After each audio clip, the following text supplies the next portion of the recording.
Well, hello, welcome to my channel. Welcome back if this isn't your first time.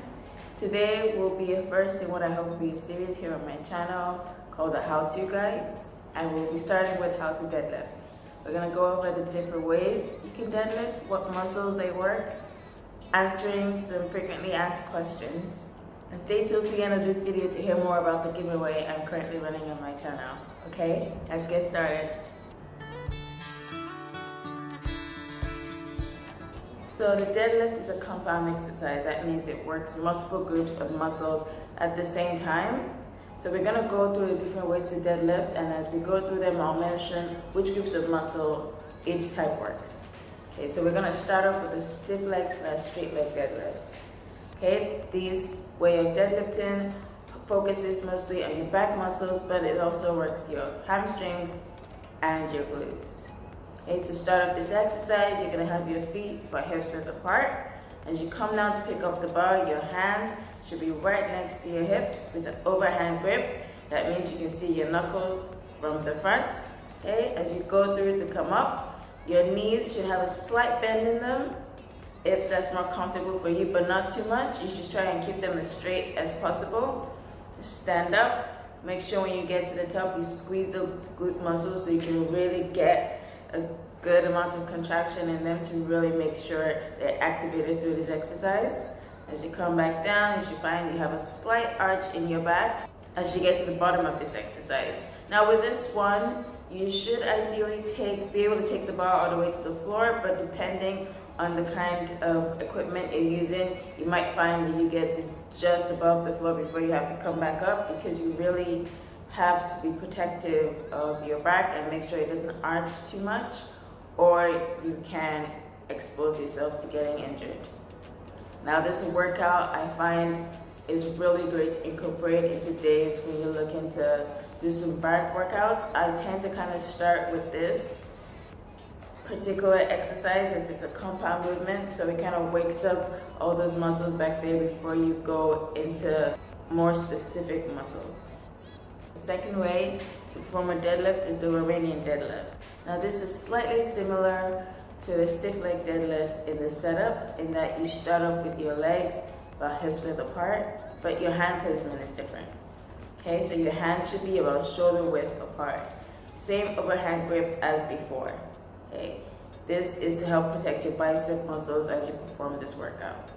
Okay, with this, as you're coming up, you find you have more of a bend in your knees, so you really feel that stretch through your hamstrings. As you come up, again, ensure to squeeze those glute muscles at the top, get those muscles working. As you come back down, again, you have that slight arch in your back, but with this, you don't want to go all the way to the floor. You want to stop just at your shin before you come back up. This exercise is great at working the glutes and the hamstrings, a little bit of the back as well in there. The third way to perform a deadlift is one of my personal favorites to use, the Sumo Deadlift. In this one, you find your feet are wide apart with your toes pointing outwards. Same overhand grip, but this time you have to ensure to keep your hands within the space created by your legs. As you come up, again, when you get to the top, give those glutes a nice squeeze.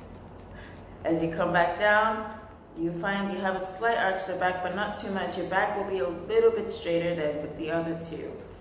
Again, you want to ensure you get the bar all the way to the floor to get as much of a stretch through your muscles as you can before you come back up.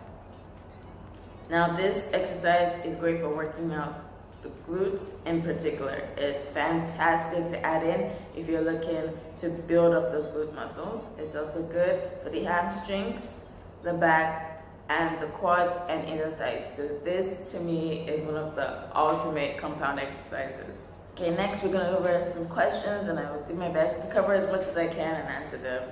Starting off with your core. Now it is very important to keep your core engaged as you perform a deadlift. To do this, you just simply imagine your belly button moving towards your back, but in a way that you're still able to breathe. Okay, this will help provide you with more stability as you perform this movement. Okay, next is this okay to perform if you have a knee injury? Well, ideally, this is something that you go over with your doctor or physiotherapist, depending on your level of injury. But usually I find it's okay to perform because your hamstrings are quite good at protecting your knee injuries. But if you're really worried, I would definitely start with something like the Romanian Deadlift because that puts less tension on the knees. Okay, the next question is about breath control. Okay, sometimes I find when I'm working with people, they struggle a little bit about trying to figure out how to breathe when performing this exercise, especially if this is your first go. What I often say to them is just remember to tell yourself inhale, exhale. So ideally inhale on your way down, exhale on your way up. It's a great way to get into the habit of it, and eventually your body will catch on. Another question I get asked about is weights. Now I know there is a temptation to run into the gym and pick up the heaviest weight and perform this exercise, but I strongly advise against doing that. I would start with a very low weight because with this you want to ensure you have the form and technique down before you start to pick up anything heavy to avoid risking injuring your back and your knees. Start low, get the exercise down, and then build up the strength from there. Alright, that's all I have for you today. Remember, our giveaway is still going on for a €50 gift card to any activewear brand of your choice. Now, how to get into this giveaway is 1, like this video, 2, subscribe to my channel, and 3, leave me a comment down below about which activewear brand is your favorite and why. If you're looking for some bonus entries, follow me over on my socials. I'll leave the links to those down below as well. Thank you so much for watching. Please like, share, subscribe, watch my other videos. They're right there. I'll put them all right there for you. And come back for more fun stuff. We have tons more fun. Alright, bye.